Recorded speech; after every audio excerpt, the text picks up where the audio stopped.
While Galko-chan certainly does a great job of characterizing these masses, this video's titular mass refers to just how many characters this series manages to give interesting personalities to over the course of its hour-and-a-half runtime. It is able to do so much in that regard because of the fact that there is no kind of overarching plot that also needs to be developed alongside these characters. And with these characters and their characterizations being integral to the show's eventual thematic conclusion, this ends up justifying its use of a genre that some will malign almost any iteration of. Slice of life does not have to be a crutch for a writer who couldn't create an actual story, or a shortcoming that holds a series back. In many instances, as is the case with Galko-chan, it is the most effective method of delivering the story that the people behind the series wanted to tell. I contend that Galko-chan uses its time quite effectively in order to build up its cast, in eventual service of conveying its themes. But if anything could be critiqued in this regard, it would be the number of interactions among the main trio of Garuko, Otako, and Ojo that are fairly similar in nature, and therefore infrequently showing us a new side of these characters. However, I believe that it is through this repetition, and through the increasing familiarity that it creates, that we as the audience are really able to form a connection with them. There's often a small twist in how these interactions play out that becomes more obvious once we've gotten used to them. And it is these irregularities that help to give us further insight into the characters. In one instance, we have Otako going a bit too far, and hitting a nerve for Garuko, sending her running out of the room in tears, which really humanizes their relationship.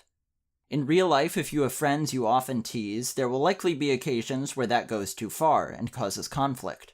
Seeing some consequences for Otako's behavior makes the series feel that much more relatable. There's also the fact that it seems like Garuko really only got that upset because she wasn't paying much attention.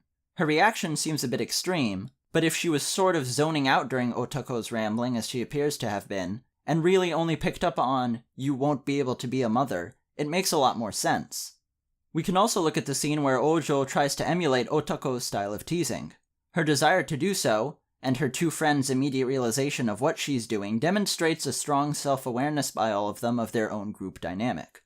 Once again, they feel like they are actual people who are thinking beyond a shallow mechanical recitation of formulaic gags. Where it really shines, however, is in all of its side characters.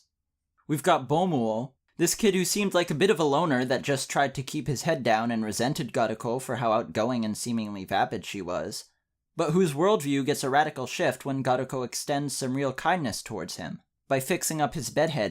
After that point, he views her in a much more positive light, seemingly developing a bit of a crush even, takes an interest in maintaining his appearance, going out to buy some beauty products, and seems like his standing with his classmates increase, with Garuko's kindness towards him serving as a kind of endorsement, and his new hairstyle that makes his eyes visible, making him more approachable.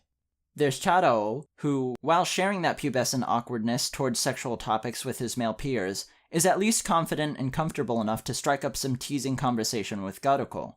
Iincho, the class president and one of the smarter kids in general who looks down on Garuko and assumes her tardiness and general carefree attitude is indicative of a low intelligence, begins to question those assumptions once Garuko's behavior seems to contradict them.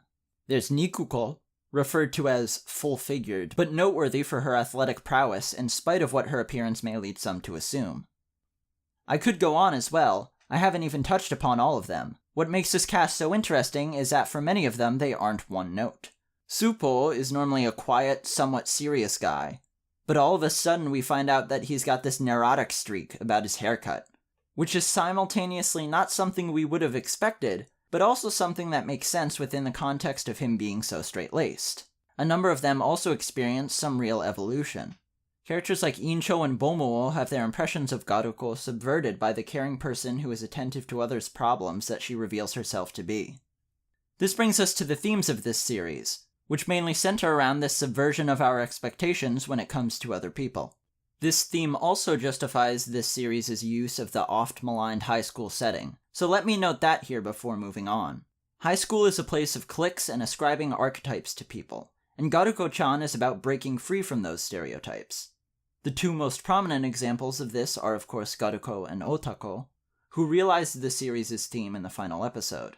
Just because Garuko is a bit of a gyaru, for those without a highly developed weeb vocabulary, gyaru is a style in Japan often associated with being vain, shallow, and promiscuous, that involves things like bleaching and dyeing one's hair blonde, tanning, and heavy use of makeup. That doesn't mean she can be defined by and assumed to fit neatly within those behaviors and attitudes associated with those people.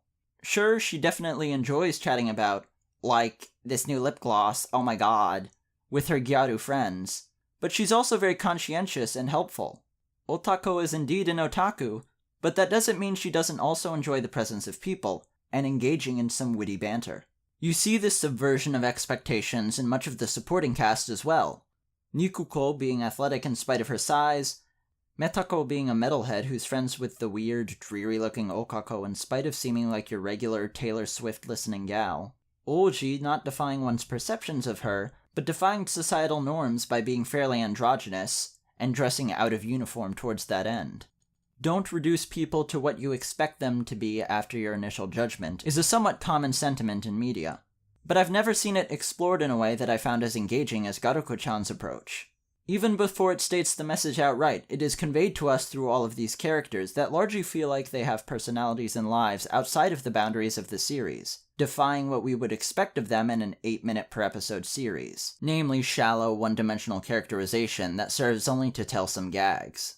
It is the laser focus on characters, specifically character interactions, of its slice-of-life approach that allows Galko-chan to be so successful in that with only the length of a shorter movie to work with. My deepest gratitudes go out to my first Patreon supporter, Goose, for putting their faith in me already. I need to make some quick announcements at the end here because things have changed. Those of you who've seen my previous content will likely have noticed that I've got a good microphone now, and those who follow me closely will have seen that I haven't reached that Patreon goal yet. This is because a good friend of mine, YouTuber Abrigelion, kindly gifted me the equipment. With that, and my plans for the near future settled, my Patreon needed a bit of an update. I am indeed not attending classes this semester, although officially I'm on a leave of absence, not withdrawn from enrollment entirely. I will from this point be moving forward with my goal of growing this channel into something that can be my primary source of income in the long term, although for the short term I am not at all reliant upon that being the case to continue living. No worries there. So the focus is on seeing if I can achieve growth that will eventually lead me to that point, not get me there immediately. With my equipment set up, I can now focus on making videos again, with the plan of having the analysis videos that kind patrons donate for coming out every 1 to 2 weeks, along with a podcast and a regular series that I've got in the works, that should become weekly videos for me in the near future once I get them set up. If you admire the ambition or pity the naivety of my efforts and feel like supporting me, then by all means check it out. This has been the Pedantic Romantic. See you next time when I've got another bone to pick.